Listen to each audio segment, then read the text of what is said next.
ಬೆಂಗಳೂರಿನ ಪ್ರಸಿದ್ಧ ಬಸವನಗುಡಿ ಮತ್ತು ಮಲ್ಲೇಶ್ವರಂ ಕಡಲೆಕಾಯಿ ಪರಿಷೆಯ ದಿನಾಂಕವನ್ನು ಮುಜರಾಯಿ ಇಲಾಖೆ ಘೋಷಣೆ ಮಾಡಿದೆ.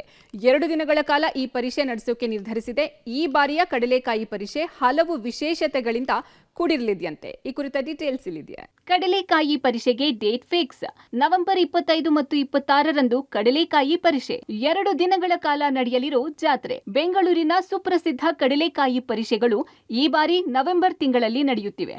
ಬಸವನಗುಡಿ ಮತ್ತು ಮಲ್ಲೇಶ್ವರಂ ಕಡಲೆಕಾಯಿ ಪರಿಷೆಗೆ ದಿನಾಂಕ ನಿಗದಿಯಾಗಿದೆ. ಪ್ರತಿ ವರ್ಷದಂತೆ ಈ ವರ್ಷವೂ ಕೂಡ ಬಸವನಗುಡಿ ಕಡಲೆಕಾಯಿ ಪರಿಷೆ ಮಾಡಲು ಮುಜರಾಯಿ ಇಲಾಖೆ ನಿರ್ಧರಿಸಿದೆ. ಈ ತಿಂಗಳು 25 ಮತ್ತು 26ನೇ ತಾರೀಕಿನಿಂದ 2 ದಿನಗಳ ಕಾಲ ಬಸವನಗುಡಿಯಲ್ಲಿ ಜಾತ್ರೆಯೇ ಇರಲಿದೆ. ಈ ಸಂಬಂಧ ಮುಜರಾಯಿ ಸಚಿವ ರಾಮಲಿಂಗಾರೆಡ್ಡಿ ಅಧಿಕಾರಿಗಳ ಜೊತೆ ಸಭೆ ನಡೆಸಿ ಪರಿಷೆ ಯಶಸ್ವಿಗಾಗಿ ಹಲವಾರು ಸಲಹೆ ಸೂಚನೆ ಕೊಟ್ಟಿದ್ದಾರೆ.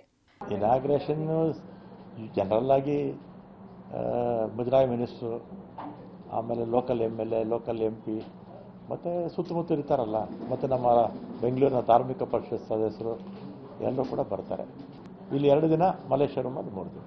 ಹೋಸಲಿ ಸುಂಕ ವಸೂಲಿ ಮಾಡಿದ್ರಲ್ಲ, ಅದು ಸಲಿ ಮಾಡಬಾರ್ದು ಅಂತಾನೆ ಮಾಡ್ತೀವಿ. ನವೆಂಬರ್ 15ರಿಂದ ಮಲ್ಲೇಶ್ವರದಲ್ಲೂ ಪರಿಷೆ. ಪ್ಲಾಸ್ಟಿಕ್ ಮುಕ್ತ ಪರಿಷೆಗೆ ನಿರ್ಧಾರ. ಇನ್ನು ಮಲ್ಲೇಶ್ವರಂ ಕಡಲೆಕಾಯಿ ಪರಿಷೆ 15ನೇ ತಾರೀಕಿನಿಂದ 3 ದಿನಗಳ ಕಾಲ ಜರುಗಲಿದೆ. ಪರಿಷೆಯನ್ನ ಪ್ಲಾಸ್ಟಿಕ್ ಮುಕ್ತವಾಗಿ ಮಾಡಲು ನಿರ್ಧಾರ ಮಾಡಲಾಗಿದೆಯಂತೆ. ಪರಿಷೆಗೆ ಬರುವವರು ಮತ್ತು ವ್ಯಾಪಾರಸ್ಥರು ಪ್ಲಾಸ್ಟಿಕ್ ಬಿಟ್ಟು ಬಟ್ಟೆ ಚೀಲವನ್ನೇ ಬಳಸಬೇಕು ಎಂಬ ನಿಯಮ ಜಾರಿ ಮಾಡ್ತಾ ಇದ್ದಾರಂತೆ. ಇನ್ನು ಈ ಪರಿಷೆಯಲ್ಲಿ ಹಲವು ಸಾಂಸ್ಕೃತಿಕ ಕಾರ್ಯಕ್ರಮಗಳು ಕೂಡ ನಡೆಯಲಿವೆಯಂತೆ. ಈ ಬಾರಿ 3 ಲಕ್ಷಕ್ಕೂ ಅಧಿಕ ಜನ ಭಾಗವಹಿಸುವ ಸಾಧ್ಯತೆ ಇದೆ ಎಂದು ಅಂದಾಜಿಸಲಾಗಿದೆ. ಕಳೆದ ಬಾರಿ ಕಡಲೆಕಾಯಿ ಪರಿಷೆಯಲ್ಲಿ ವ್ಯಾಪಾರ ಮಾಡೋ ವ್ಯಾಪಾರಸ್ಥರಿಂದ ಸುಂಕ ವಸೂಲಿ ಮಾಡಿರೋ ಆರೋಪ ಎದ್ದಿತ್ತು. ಹೀಗಾಗಿ ಈ ಬಾರಿ ಆ ರೀತಿ ಅಕ್ರಮಗಳು ನಡೆಯದಂತೆ ಕ್ರಮ ವಹಿಸಿ ಯಶಸ್ವಿಗೊಳಿಸಲು ಪ್ಲಾನ್ ಮಾಡಲಾಗಿದೆ. Lokesh Kodagadala, public TV, Bengaluru.